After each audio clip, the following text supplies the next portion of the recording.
This is dHunter, and this is my lovely wife Patricia. Today we're going to be doing something a little bit different. We're going to be doing a movie review. My channel is dHunter's Reviews, and that consists of mostly action figure reviews. I do some comic stuff also, so I thought maybe we could add some movie reviews. We're going to review Star Trek the Motion Picture, and you may wonder, why pick that movie of all movies to start reviews on? Well, I'm a huge Star Trek fan, and in turn, I've turned my entire family into Star Trek fans. My wife, my son, and I, we just finished about a 5-year journey of watching the entire original series, all the original films, The Next Generation, Deep Space Nine, Voyager, The Next Generation films, and finally Enterprise. And as we finished the original and 90s era Star Trek, we're recapping all 13 films before we move on to the new Trek. So, hope you guys enjoy this video, and let's dig in. So this movie came out in 1979. 40-some years ago. It was sort of Paramount's answer to Star Wars. When Star Wars came out in 77, they wanted to make another Star Trek TV show. I think it was called Phase 1. It was going to have Ilea, Decker, and some of the members of the original show. This movie came out of the ashes of that new Star Trek TV show. They decided to make a film. And to my surprise, it isn't very action-filled. Being their answer to Star Wars, it's more like 2001: A Space Odyssey. Very slow, drawn out, very cerebral, just like the original show. Now, in the film, Kirk has been off the Enterprise for 4 years or so. He's been out of space. He's an admiral now. The main 3 characters from the show, Kirk, McCoy, and Spock, are all split up. None of them are even on the ship anymore. The ship itself has been completely refit. It's a completely different design of the Enterprise. It looks different from the outside and from the inside. So let's talk about the aesthetics of the film, the way everything looks. Now the uniforms are totally different from the old show, and also totally different from the rest of the original films 2 through 6. I've heard them described as pajama uniforms many times, and that's not very far from the truth, although they do look comfortable. Then we have the ship. The ship is redesigned. It looks gorgeous in the film, and there are a ton of shots of the exterior of the Enterprise if you're a nerd like me and love the ships. The ship looks more serious than it did in the show. It's missing those sort of spinning things with the nacelles. Then we have Starfleet headquarters. You really never saw that in the old show. You see Starfleet headquarters, all the different shuttles, all the different Starfleet people walking around. They sort of set the tone for how Star Trek and Starfleet's going to look moving forward in the rest of the films, The Next Generation, etc. So the visuals are totally different. They have a big budget for this, unlike the TV show. So let's start talking about the film. At the beginning of the film, the introduction, it starts off with 3 Klingon D7 battlecruisers, and they're fighting the huge sort of space entity or cloud known as V'ger. Of course, what do the Klingon do when they discover something unknown? They shoot first, ask questions later. Now this is the first time you get the redesigned Klingons with the ridges on their forehead. In the old show, they were just regular people. Maybe they had goatee or extra eyebrows. Star Trek is pretty inconsistent with how they portray the Klingons over the years, but I appreciate them trying something new. Discovery tried something new, and most people seem to have rejected it, but I understand. This is many years after the show. They have more money, so they're trying to do a little better. What do you think about the Klingon ridges? I know we just watched Enterprise where they tried to explain it all, and it was ridiculous. I think this is a signature look for the Klingons. I was introduced to Star Trek after this came out, as this movie's before my day. So I appreciate they look this way. What do you think? I'm used to Next Gen, where they do have the ridges, so I was definitely enjoying the fact that they have the ridges, but it's also amusing to know the original Klingons that don't. Yes, it's pretty funny. We just wrapped up Enterprise, I don't know, a month or so ago, and just watched the Augment episodes where they unnecessarily try to explain the ridges. It's downright hilarious in retrospect, but I do like that this is where it started, the Klingons and the way they looked today. Meanwhile, back on Starfleet headquarters, news of this huge spatial anomaly or cloud coming to Earth has gotten word to Starfleet. You find out Captain Kirk is not even Captain Kirk anymore. He's an admiral. He's not in charge of the Enterprise. He works at Starfleet Command. What did you think about the fact that they decided to take the main 3 characters on the show and totally alienate them, separate them, put them off the ship? I mean, hearing a Star Trek movie, you're expecting Captain Kirk, Spock, Bones, the three of them. It's not what you get, although you sort of get in the long run. Were you surprised that Captain Kirk was no longer Captain of the Enterprise? I mean, he is the signature main man for the entire franchise. Well, of course. I mean, it's already been, 10 years since the original series. It's like, what, 5 years from... in the timeline, it's been like 5 years. So he's Admiral, and, everyone has gone their own separate ways. So it's interesting to see how they described the paths that everyone took. Yeah, I thought it was an odd choice because it takes a lot of time to get the main three characters back together, and you thought they would just jump right in, but it gave us a little different twist than the show, and I appreciate that. Give them a little journey and struggle to go through to get everything back to the status quo. So when you're first introduced to William Shatner, he comes off a shuttle, and you find out he's Admiral James T. Kirk, no longer a captain. He meets up with a Vulcan officer who he has recruited to be the science officer on the Enterprise. He very specifically wants a Vulcan, as he's familiar with Spock. He mentions to the Vulcan that he's going to be meeting with an admiral, and the meeting should take no more than 3 minutes, and he plans to take control of the Enterprise. He knows this entity is heading toward Earth, and his experiences, he thinks he can save the planet. But he's also obsessed with the Enterprise. It's been his obsession for a long time, so he's been wanting to get the ship back through any means necessary. When Admiral Kirk first gets on the ship, the bridge crew just received orders of the change of command, but Captain Decker isn't on the bridge. He's an engineer and get his hands dirty, so he hasn't heard. Admiral Kirk has to go down to engineering and tell him himself. When he goes down there, he explains to him that he's taking over the ship because of his experiences being out there for 5 years. Captain Decker is not happy. He mentions when Captain Kirk transferred command to him, he mentioned, I want to get the ship back any way possible. I want to be out there. And he said, you finally got your way. It started off some conflict between Admiral Kirk and Captain Decker for the entire movie. Captain Decker is much more experienced with the Enterprise, especially after its refit. Kirk can't even find his way down the hallway. I thought it was pretty cool. Star Trek, they typically try to keep conflict away from the Starfleet officers, but this made perfect sense. Admiral Kirk forces his way in there, perhaps rightfully so, but you could definitely understand if you were Decker, you'd be pissed. I like the conflict, though. At this point, they're ready to send the ship off. It's not quite ready, but it doesn't matter. They only have about 2 days before this big entity gets to Earth. So they decided to beam up the science officer. It was already established the transporter is not working. They had to transport from Earth to a space station, then take a shuttle from there to the ship. Of course, they beam a couple of officers on board, and there's some cool Easter eggs in this part. They brought back Janice Rand. She was a yeoman on several of the episodes. Apparently she's a transport chief now. Other Easter eggs in the movie: Nurse Chapel, which is played by Gene Roddenberry's wife, Majel Roddenberry, who's huge involved with the franchise. She's the doctor, no longer McCoy. And I even saw an Andorian during the briefing on Earth. I love the little Easter eggs like that. But back on track, they beam a couple officers up, and they actually die during transport. It's kind of a gruesome scene. You hear screaming, and when they contact Earth, they said, do you have them? They said, what arrived didn't survive very long, thankfully. And I swear it's about the driest acting for William Shatner and the rest of the group. I just didn't understand. So dry. I mean, people make fun of William Shatner for his acting. That's a prime example. And they totally course correct that in part 2. He has a ton of emotion in that one. But this one here, I was sort of put off by how dry that scene was. What did you think? He was like, to Janice Rand, he was like, you did everything that you could. Yeah, and she's probably thinking... And that was it, and he walked away. I can only imagine at that point she's thinking, well, I didn't think it was my fault until you said that. So now Kirk is getting his friend Bones back up to the ship. Leonard McCoy, the doctor.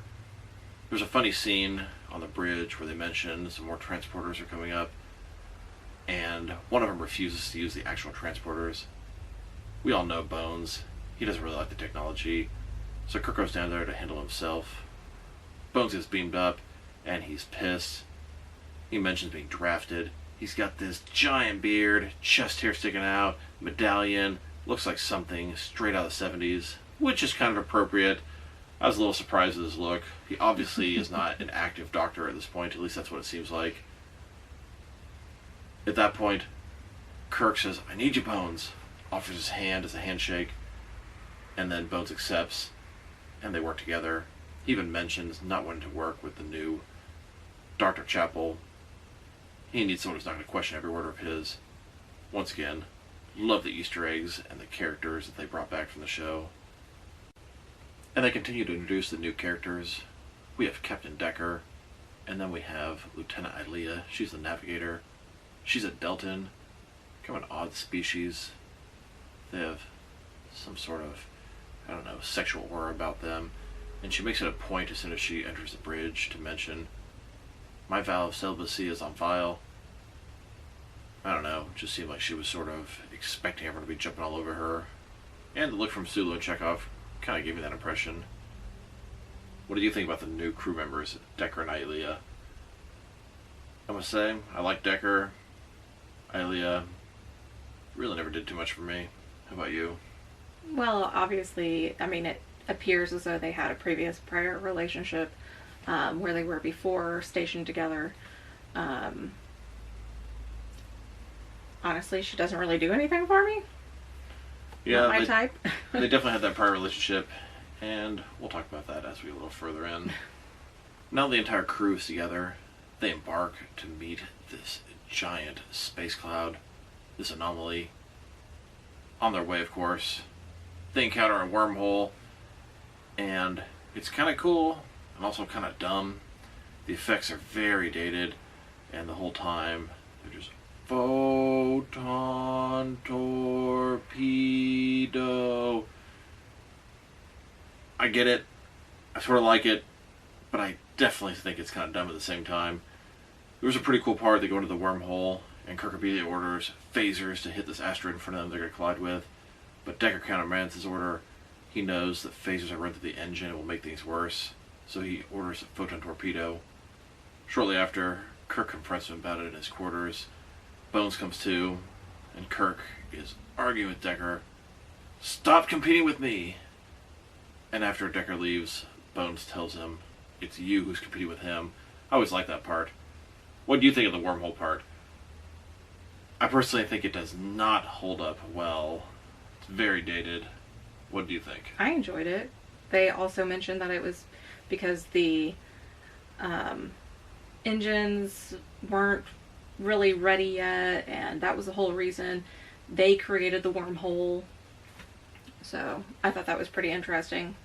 Yeah, something about the warp wasn't regulated properly or something like that. Mm-hmm. So it was kind of cool. They created the wormhole, and that's why they couldn't use the phasers, because it was running through the engines. It would have made it worse. So, yeah. Score 1 for Decker. Another miss for Kirk. And just when you think the entire crew is together, a Federation shuttle arrives, bringing in a courier. It turned out it's Lieutenant Spock the entire time.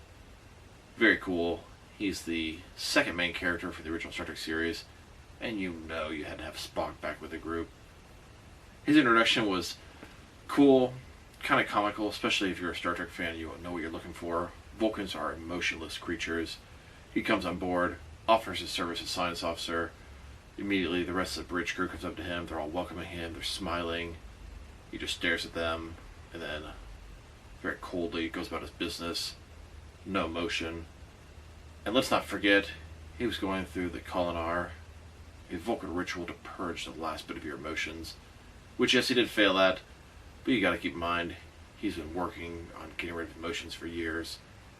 So he's unable to give back the sentiment that they're giving him about happiness. And just when he's walking away, Kirk mentions to him, "Spock, welcome aboard." And he just walks on. What do you think of the introduction to Spock? And I'll tell you, Leonard Nimoy, he looked really old in this. And this is 40 years ago. I know he passed away, I don't know, 8 years ago or so. But he looked a lot older than I remembered. They all looked a lot older than what I remembered. But a lot younger than the other films. Yeah. So what do you think of Spock's introduction? And you know he's coming back. Well, obviously. I mean, I appreciated the fact that they explored more of the Vulcan side instead of the human side of them. It was interesting. Of course, being human is kind of rude to not acknowledge other people. So that kind of irked me, but he's Vulcan. Yeah, I mean, it's one kind of interesting thing about the film. The core three characters from the old show, the relationship is strained. They've all gone separate ways. And they kind of get back to status quo by the end of the film. Although, even when they're together at this point, it's still not the same as it was before. It takes the rest of the film to get that way. So finally, the Enterprise approaches V'ger, this giant space cloud, undescribable destructive powers heading straight for Earth. Now, the Enterprise arrives, and we know how big the Enterprise is. It has about 450 people on board. But boy, you see it next to V'ger, that thing is tiny. Now, they made a comment in the film about V'ger being, I want to say, the size of 22 AUs. 82 AUs. 82? Yes. An AU is a unit of measurement, and it's giant. How big is it? It's 1 point blah blah blah blah blah E blah blah blah. It's, yeah. Yeah, so the size of V'ger is larger than the difference between Earth and the Moon, if I'm not mistaken. It doesn't really make sense in my head. The thing is just so big, I don't see how it can even exist in Earth's solar system. But when the Enterprise is next to it, as well as going through all the long corridors and mechanics, you can just see the sheer scale of this thing. Fully inside the V'ger anomaly, a probe comes on top of the Enterprise. It's like a tall bolt of lightning going through, touching on the computers, looking at all the different people. And the way they shot's really weird. It's like slow-mo, strobe light, I don't even know how to explain it. It's like everything is going slow but fast at the same time. It ends up killing the navigator Ilea. Kind of unexpected. And then everything just goes away, back to normal. You can see Decker very upset, as he still has feelings for her. A little bit later, they send in a replica of Ilea. V'ger, the creator, made an exact copy, and they're using her to communicate with the humans. It's kind of interesting. Then they start to play on Captain Decker's old relationship with her. They have him interacting with her, doing old games with her, putting old clothing on they used to wear, seeing if he could get any little old sparks to come back in their head. And it seems to kind of be working. When inside the V'ger ship, Spock goes rogue. He leaves the Enterprise, very uncharacteristic. But he has a sort of connection with V'ger, never really explained why. He has this emotional connection with him, that's why he failed at Kolinar, and he's not even a full Vulcan. I'm not sure why him, of all people, has this attachment to V'ger. But he decides to leave, goes into a little spacesuit, and he wants to mind meld with it. I don't know if he wants to find out exactly what it knows, or communicate the human's intentions to it, but he's very disturbed with what he feels. It's emotionless, cold, even for Vulcan standards. At this point, Kirk chases after Spock. He saves him, brings him back to the ship, and then Spock explains his experience there. It's all pretty weird, but makes sense if you know Star Trek. At this point, they reach the center of the V'ger. They detect a human atmosphere, and so the main ones go down to check it out. And this is where the plot gets kind of interesting. The movie itself, yeah, it's kind of boring, but it has a really good plot. This is a made-up probe, Voyager 6, that was sent out from Earth back in the 70s or 80s. Its mission was to gather as much data as it could and report back to Earth. It went into a black hole and got sucked to a machine planet. They found this thing, recognized it, sort of one of their own, and they saw its programming to gather as much information as possible and report back to Earth. So they decided to help it. They built this giant vessel so it would go through all the different galaxies, bring as much information as humanly possible back to Earth. Now, it must be damaged, as it didn't really understand that humans made it. It thought it was made by machines. It thought machines were on Earth. Of course, it's calling itself V'ger because the Voyager 6 was dirty. I thought it was very clever, and it seemed like a very Star Trek the Original Series type of thing to do in the film. Now, I've seen this movie a bunch of times over the years. I can't remember my initial thoughts when seeing it the first time and the big reveal. What did you think about the V'ger probe? I think it's a really cool idea, and they've done stories like this more than once in the original show. It's sort of a twist, because you don't think that's what's going on. But I can't remember when I was a kid and I first watched this and had that reveal. It's cool. A very Star Trek-y thing to do. Not so much the action, you know. I don't think this movie would have ever been successful nowadays. No, with how slow it was. Very slow. And I love the shots of the ship and all that sort of stuff, but God, it's even slow and drawn out, boring for my tastes. Yes. But what do you think about the reveal that it was an Earth probe that's, in some ways, going back to Earth to destroy Earth? Definitely not what was expected. Well, it's going to find the creator who created it. Yeah, but usually you think it's an alien species coming to destroy Earth. Turned out it's something we actually sent out there. And they're not coming to destroy Earth. They're coming to report the information back. But they look at humans as an infestation on the Earth, an infestation on the Enterprise. Mm-hmm. I remember the replica kept saying the carbon-based life forms that infect the Enterprise. Yeah. Kind of interesting. Machine's point of view. It kind of reminds me of The Matrix. There's definitely some similarities. At this point, they realize the only way to stop V'ger from destroying the Earth is to have it fulfill its original programming, report back the information to the creator. Of course, it thinks the creator is a machine. They go into their old databases, download the old codes, and send it to V'ger so it knows to transmit. But V'ger doesn't want to do this.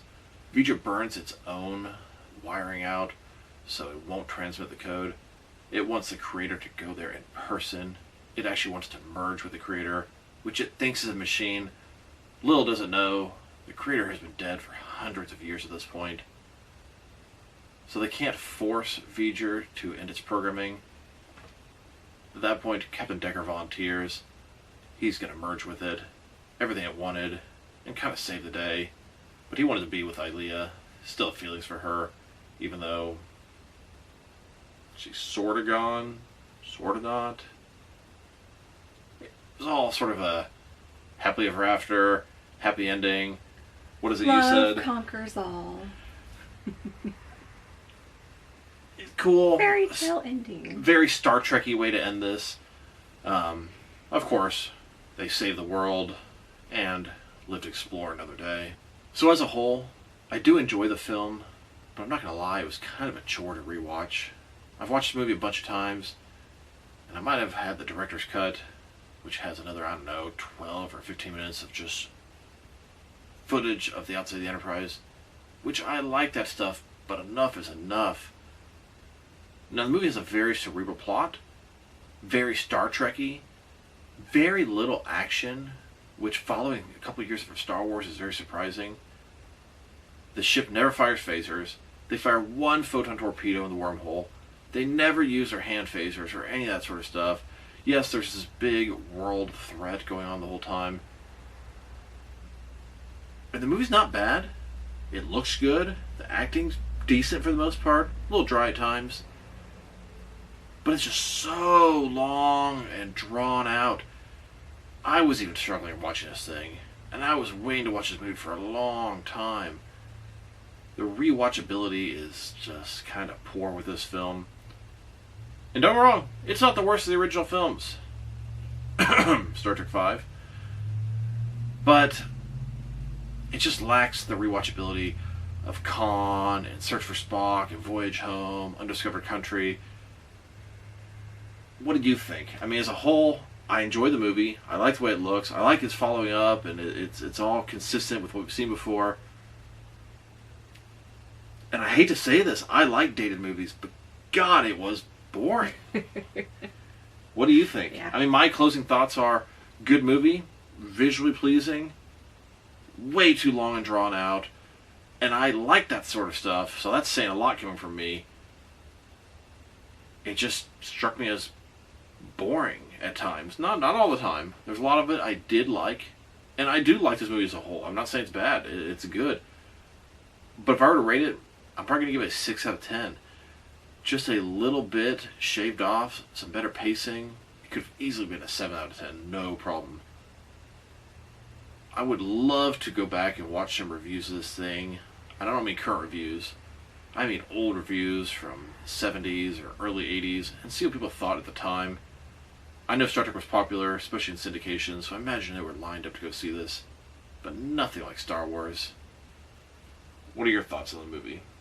I love Star Trek. Do not like Star Wars. It's all about war. Star Trek is about exploration. Love the idea of it. This movie, definitely boring. Very slow.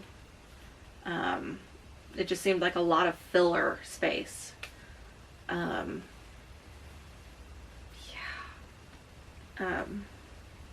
Considering that I fell asleep during part of it, that kind of tells you a little bit too that it was just kind of boring. Now, how many times do you think you've seen this movie? I know you and I personally have watched this more than once together over the years. Yeah. I imagine you've seen it without me as well back in the day. Yeah. I mean, I've watched this movie probably 6 times at least in its entirety. I remember as a kid with my cousin watching it a couple different times, by myself over the years, with you a couple times. I recognize it for its place in Star Trek history. The motion picture, the first film to start 13 different Star Trek films, and yes, we are planning to review them all. Long, drawn out, boring, very little action, not necessarily consistent with the rest of the original series films. The uniforms, the visuals, just a little off. It feels like they were trying to get their footing, they didn't quite get it right, then they caught on the second film.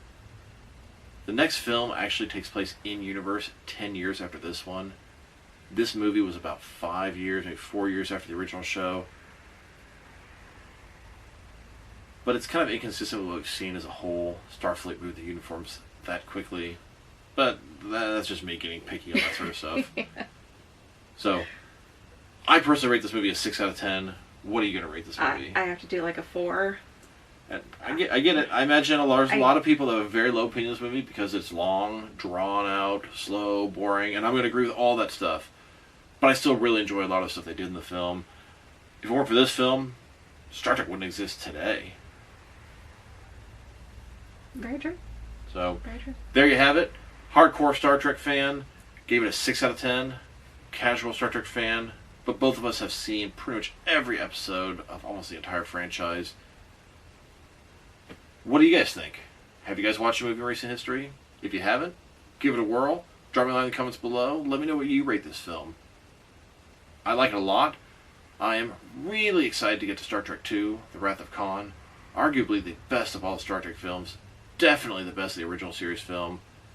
So, watch that review coming soon. We still gotta watch that movie, talk about it. We'll try to have that up in the next few days. Maybe a week or so. So thank you guys for watching this video. This is dHunter, my lovely wife Patricia. Appreciate you guys watching. If you liked the video, press like below. If you have anything you want to say with the video, add to the comment section. If you want to see additional movie or action figure reviews from me, press subscribe. I do appreciate when you do that. Once again, this is dHunter. Thank you guys for watching this video, and I will talk to you guys real soon. So thank you guys for watching, and as always, live long and prosper.